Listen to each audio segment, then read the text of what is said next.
Entonces, buenos días a todos. Mi nombre es María José, reciente tercer año, y hoy día les voy a presentar o vamos a conversar sobre el enfrentamiento del paciente con proptosis.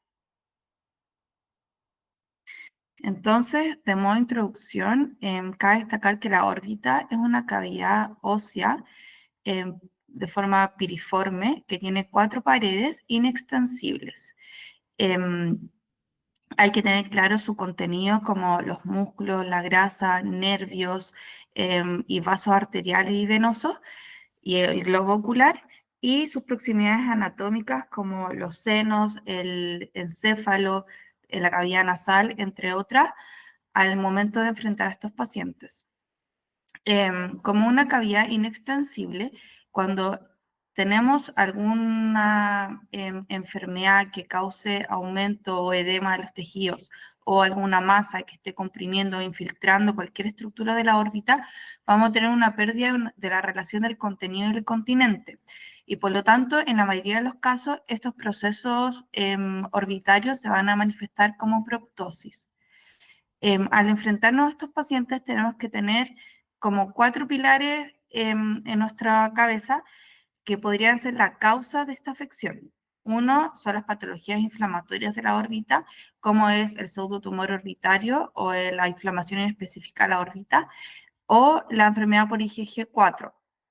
También tenemos que tener en otra casilla mental las causas infecciosas, como son las celulitis pre y postseptales, los tumores, que pueden ser vasculares, por ejemplo, los hemangiomas cavernosos o neoplasias, que estas a su vez pueden ser benignas o malignas y pueden ser primarias o secundarias debido a una metástasis o a alguna invasión por continuidad vecina.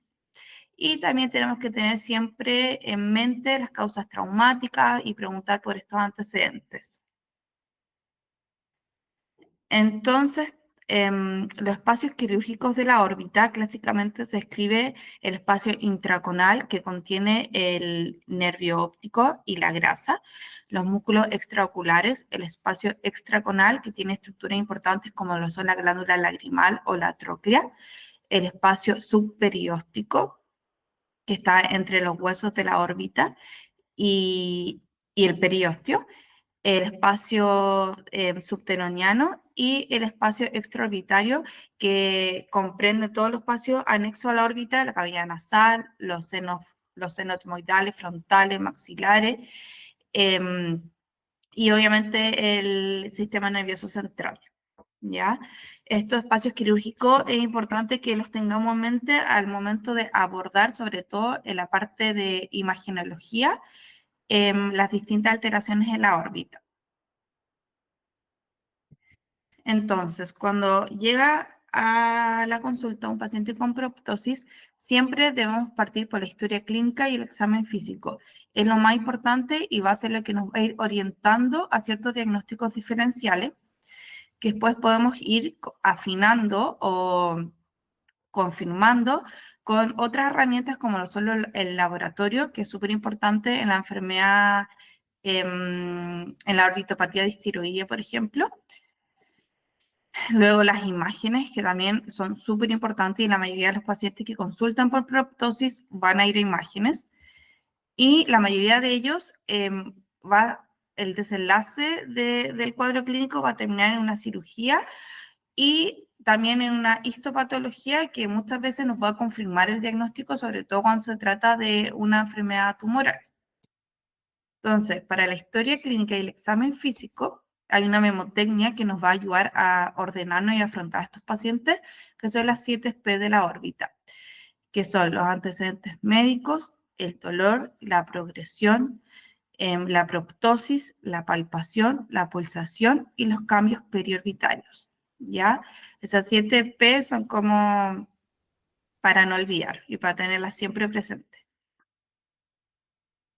Entonces, vamos a partir con la historia clínica. Es súper importante contextualizar al paciente en sus antecedentes epidemiológicos.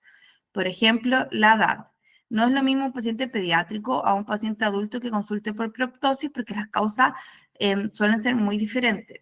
En los pacientes pediátricos, la mayoría de las veces son causas benignas. Es muy poco frecuente lo maligno, pero existe.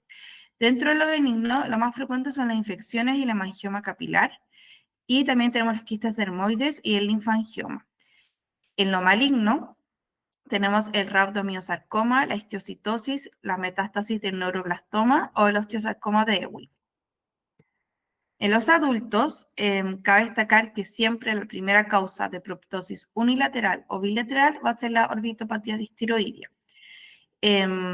Entonces, en esta presentación lo vamos a dejar un poquito afuera, pero entendiendo que siempre va a ser la primera causa y siempre lo vamos a tener que ir a descartar. Otras causas de alteraciones benignas es el pseudotumor orbitario, el hemangioma cavernoso, los meningiomas, las malformaciones vasculares y el adenoma pleomórfico de la glándula lagrimal. Y en lo maligno, lejos lo más frecuente son los linfomas. También tenemos los tumores de glándula lagrimal, los tumores por continuidad, por ejemplo, de los senos o del aparato lagrimal, y las metástasis.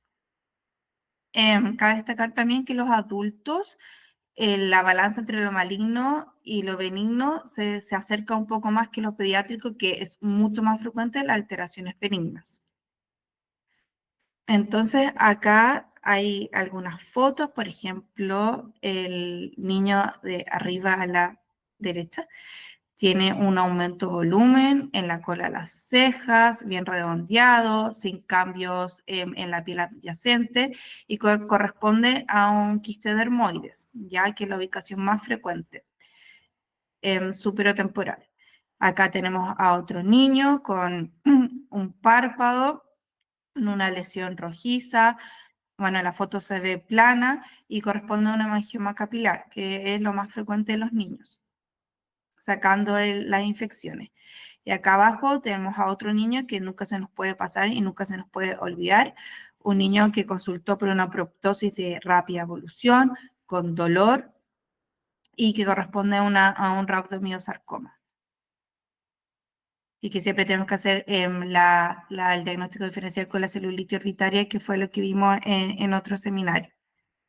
¿Ya? El niño con rhabdomiosarcoma va a ser una proptosis súbita, súper rápido, y sistémicamente el niño se va a encontrar mucho mejor que un niño con celulitis orbitaria, que puede estar con fiebre, con dolor severo. También es importante contextualizar al paciente según su sexo. Los pacientes masculinos suele ser más frecuentes, por ejemplo, los neurofibromas, y en los pacientes femeninos, los angiomas cavernosos, los meningiomas y el carcinoma adenoideo quístico de la glándula lagrimal. Entonces, la proptosis, como ya dije, la mayoría de las veces es el motivo de consulta a estos pacientes, y dependiendo de la ubicación de la masa y de la gravedad de la proptosis, pueden consultar por diferentes síntomas como diplopia, disminución de la agudeza visual, pueden notarse edema o tosis palpebral, sensación de cuerpo extraño, ardor, dolor y cefalea. Después tenemos que siempre caracterizar el inicio, el curso y la duración. En el inicio tenemos que ver si partió rápido o partió lento. Ejemplos de inicio rápido o súbito pueden ser los linfangiomas rotos, celulitis orbitarias, rhabdomiosarcomas, metástasis y el carcinoma adenoide quístico de la glándula lagrimal. Se dice que la mayoría de los procesos patológicos tumorales malignos tienen un inicio más rápido, en comparación con la patología benigna, que la mayoría de veces tiene una progresión más lenta, a excepción de los linfomas, que a veces tienen progresiones un poco más larvadas. También tenemos los meningiomas, el hemangioma cavernoso, los mucoceles, que pueden tener años de progresión, y el tumor mixto de la glándula lagrimal, que es lo que lo diferencia con su opuesto, que es el carcinoma adenoideo quístico, que es la patología maligna. El tumor mixto de la glándula lagrimal es lo benigno. Después tenemos que evaluar el curso, si es progresivo o ha ido siendo fluctuante en el tiempo, como por ejemplo los linfangiomas, que pueden aumentar de tamaño en relación a infecciones respiratorias altas. Y también siempre tenemos que caracterizar la duración, días, meses o años. Cuando estamos en presencia de dolor, este puede ser la mayoría de las veces por inflamación o infecciones. Por consenso, la patología tumoral maligna no duele. Esto es generalmente, la mayoría de las veces, la fisiopatología del dolor se explica por cambios agudos en la presión intraorbitaria o afección ósea o de los nervios. Patologías clásicas que duelen, el pseudotumor orbitario, la celulitis, y como patología maligna, el carcinoma adenoideo quístico de la glándula lagrimal, porque su invasión es perineural, afecta a los nervios y causa dolor, pero también algunos pacientes describen hipostesia de la zona de la sien por esta misma invasión. Y también tenemos los tumores malignos cutáneos, como por ejemplo los escamosos, que también tienen una invasión perineural y también pueden causar dolor orbitario. También tenemos que preguntar siempre, siempre por los antecedentes médicos, y hay dos antecedentes médicos en especial que nos van a importar. Uno es el antecedente de cáncer, para ir a evaluar las metástasis. Las mamas, el cáncer de mama suele hacer metástasis en los músculos extraoculares y la grasa, la próstata en los huesos orbitarios y el melanoma en los músculos extraoculares. Y también nos interesa saber siempre el antecedente de la cirugía nasal o trauma para ir a pensar o descartar en un mucosele o una invasión orbitaria de algún proceso tumoral, por ejemplo, de los senos paranasales. En cuanto a las metástasis, es importante mencionar que en la mujer siempre va a ser la mama lo más frecuente y en el hombre el pulmón y después la próstata. Cabe destacar también que, bueno, en un 25, un cuarto, o a veces algunos autores dicen un poco menos, por ciento de los pacientes no va a tener antecedentes de cáncer. La mayoría sí lo va a tener, pero hay un porcentaje importante que no va a tener este antecedente. Ahora vamos a pasar al examen físico. Entonces, vamos a partir siempre con una inspección y vamos a ir describiendo el aspecto, el color y la forma de cualquier lesión que nosotros observemos y los cambios periculares asociados a él. Por ejemplo, en la primera foto arriba hay una lesión como anular de color salmón en la conjuntiva, y eso siempre, siempre va a ser linfoma hasta descartar lo contrario. Al lado tenemos a un paciente con una proptosis, bueno, en verdad no se puede ver la proptosis acá, pero hay un gran edema y eritema palpebral y de los tejidos periorbitarios y corresponde a una pseudotumor orbitario. Abajo tenemos a un paciente con una proptosis, una retracción palpebral superior de su ojo derecho y un flare temporal que nos haría pensar en una orbitopatía distiroidea. Y al otro lado, acá abajo, no sé si ven mi puntero, se ve una paciente con un aumento de volumen en la zona de la sien, y esta paciente tenía un meningioma del ala de las fenoides. Entonces hay que ser súper como detallista al momento de inspeccionar, porque podemos obtener un montón de información que si no viésemos con precaución, pues, se nos podrían pasar. Entonces, la proptosis, vamos a ir a evaluar la proptosis. El rango normal, más o menos, se dice que es de 14 a 21 milímetros, pero hay muchas variaciones dependiendo de la estructura del paciente y de su raza. Por ejemplo, los pacientes asiáticos dicen que el promedio es de 18, la raza blanca de 20 y afroamericanos de 22. Lo más que el grado de proptosis, como bilateral, lo importante es la progresión de la proptosis y sobre todo la simetría de un ojo u otro, de un ojo versus el otro. Se dice que la simetría es importante cuando es igual o mayor a 2 milímetros. También siempre tenemos que tener presentes antecedentes de trauma que nos pueden dar antiguo, que nos pueden dar un enoftalmo de un ojo y hacer parecer que el otro ojo está proptótico, o variaciones congénitas, como por ejemplo los pacientes con parálisis de cuarto congénito que tienen hipoplasia de la hemicara afectada y que también nos pueden hacer pensar por ejemplo, una falsa proptosis. También la proptosis vamos a evaluar en qué dirección está desplazado el globo ocular. Puede ser axial o no axial. La mayoría de las veces de los casos axiales son afecciones que afectan son intraconales, ¿ya?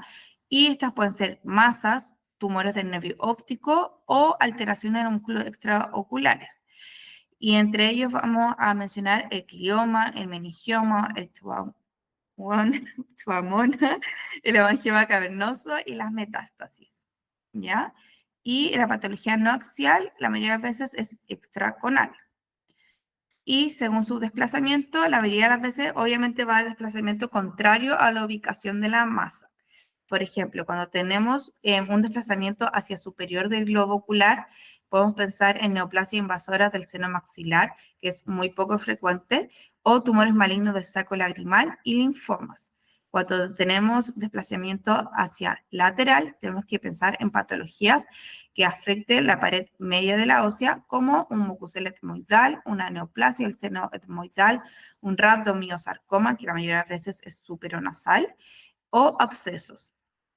Cuando tenemos un desplazamiento inferior, deberíamos pensar en un mucosele frontal o una displasia fibrosa.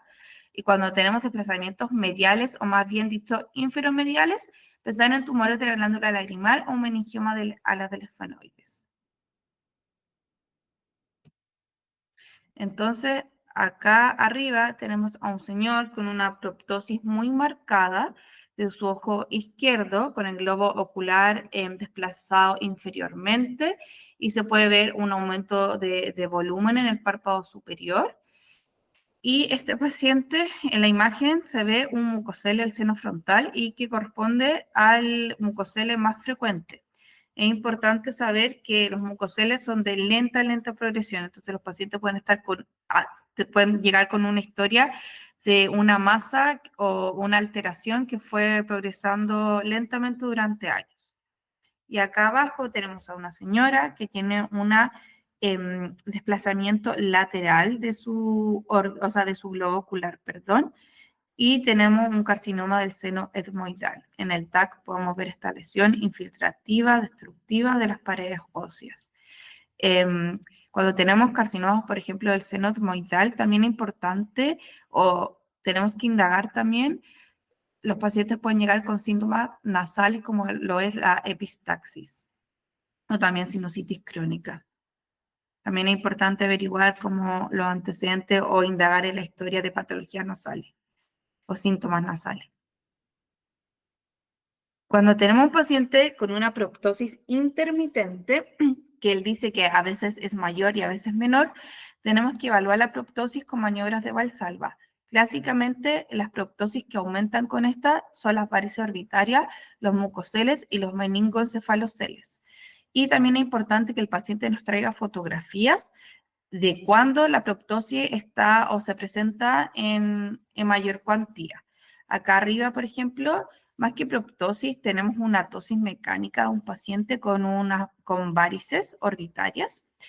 Y abajo tenemos a un chiquitito con un linfangioma, que se puede ver una gran proptosis en relación a un cuadro respiratorio alto, y que luego de haber pasado este cuadro respiratorio, la proptosis desapareció o disminuyó. También tenemos que tener en cuenta que el enoftalmo nos puede dar una pseudotosis, y el enoftalmo también puede ser causa de una alteración o una masa, una lesión ocupante de espacio, entre comillas, de la órbita. Y el ejemplo típico es el carcinoma de metastásico de la glándula lagrimal, que tiene un efecto lítico en la órbita. Entonces, también se puede descartar la pseudoproptosis, como la alta miopía unilateral, el buftalmo, la anoftalmia contralateral, la simetría facial adquirida o congénita y la retracción palpebral. Todas estas alteraciones nos pueden hacer pensar que un ojo está proptótico cuando realmente no lo está.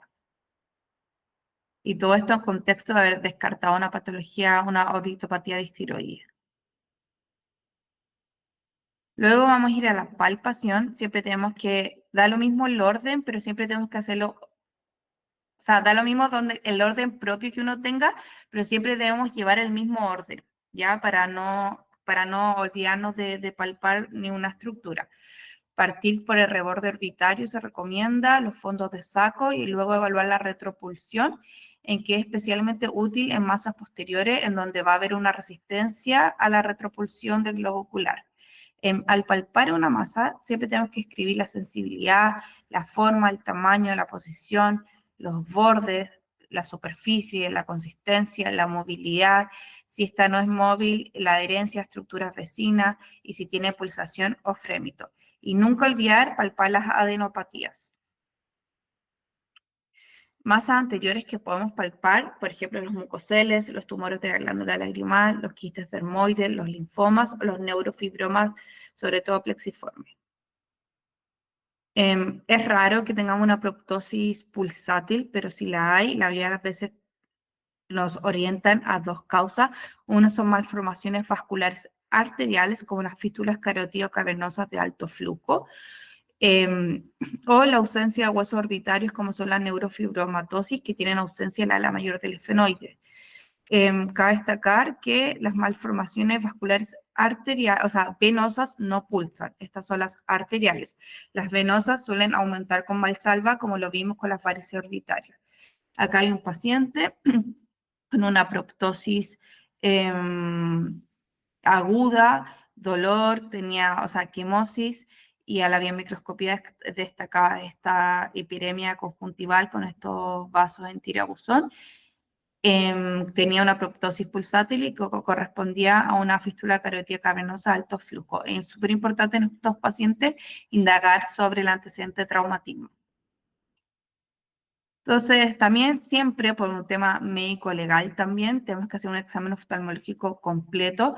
Nunca olvidar la huesa visual, el campo visual, reflejos, motilidad y fondo de ojo. Causa de pérdida huesa visual por patologías de la órbita son error refractivo. Por ejemplo, cuando tenemos masas posteriores que comprimen el globo ocular, esto va a causar una hipermetropización. Y también cuando tenemos masas o alteraciones anteriores puede causar astigmatismo. Sobre todo en los niños, mucho cuidado porque esto puede llevar a ambliopías, igual que la oclusión del eje visual, alteraciones de la superficie ocular, por ejemplo, queratopatías severas por exposición, y también neuropatías ópticas, tanto compresivas como infiltrativas.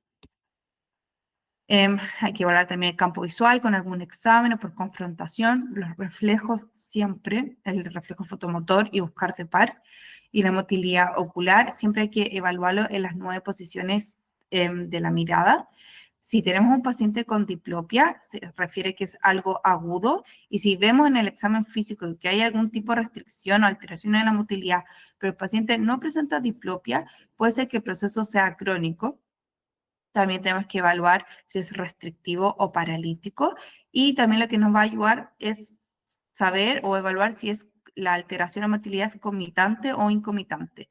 Porque, por ejemplo, también podemos tener un paciente que tenía, no sé, una exo o una endo desde pequeño, o una hiperfunción de oblicuo, y que comitantemente o también tenga algún, no sé, algún tumor orbitario o alguna afección a la órbita.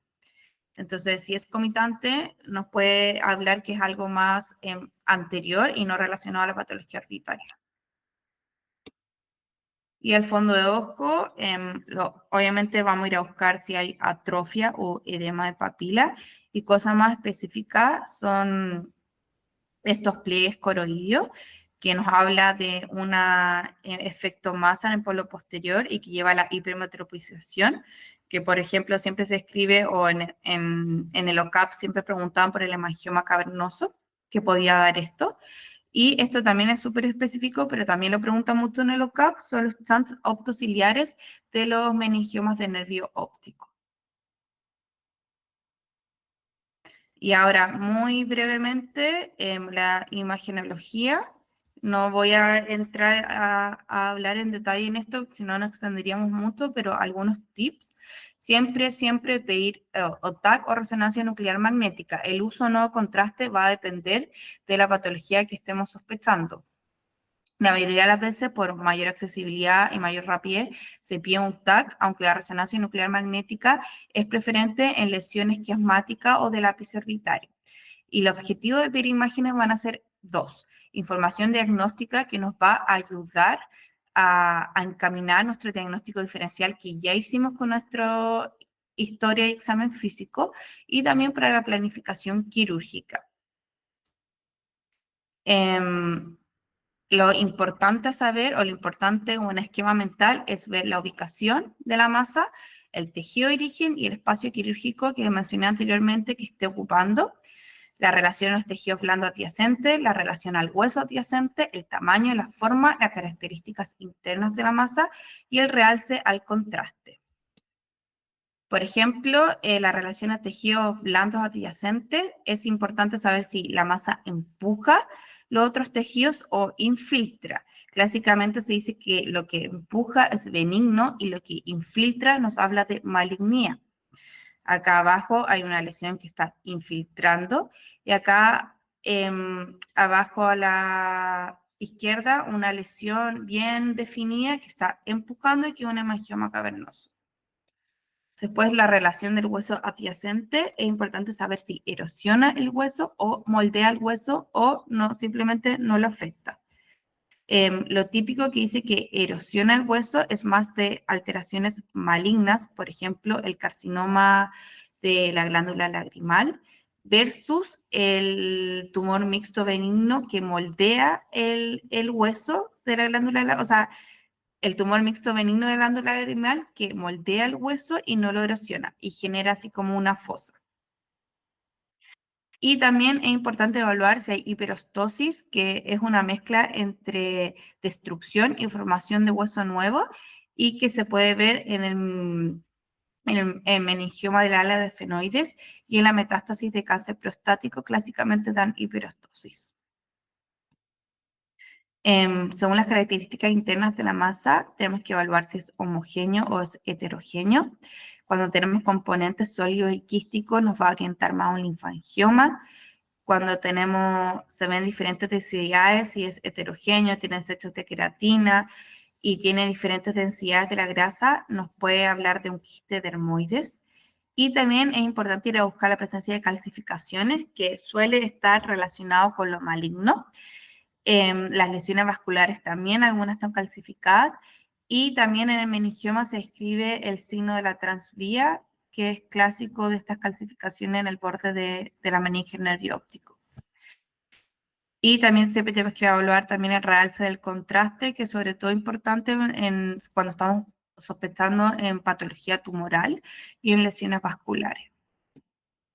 Entonces, para concluir, la historia y el examen físico son fundamentales, es lo más importante. Recordar los 7P de la órbita y un abordaje sistematizado. Siempre ir a descartar ETO, tanto la proptosis uni o bilateral en adultos. Y la patología tumoral maligna es poco frecuente en la órbita, pero existe y tenemos que estar preparados.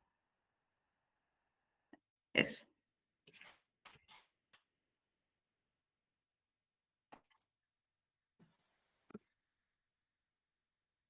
Bueno, súper bien, me gustó mucho toda esta explicación semiológica, además me parece que es muy útil para las becadas nuevas y muy completa y estructurada.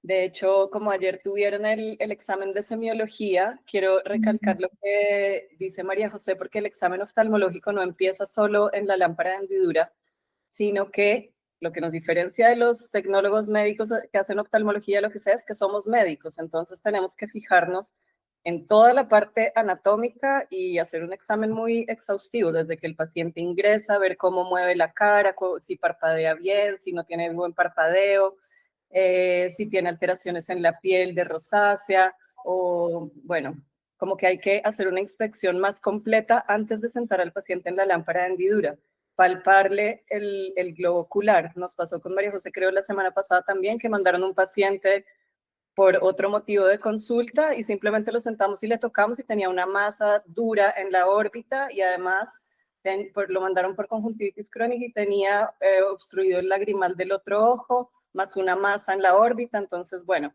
como que probablemente nunca había sido palpado y era muy evidente la masa que tenía. Entonces siempre recuerden que El examen empieza por la observación del paciente y luego la órbita, los párpados y después empieza la conjuntiva, la córnea y todo lo demás.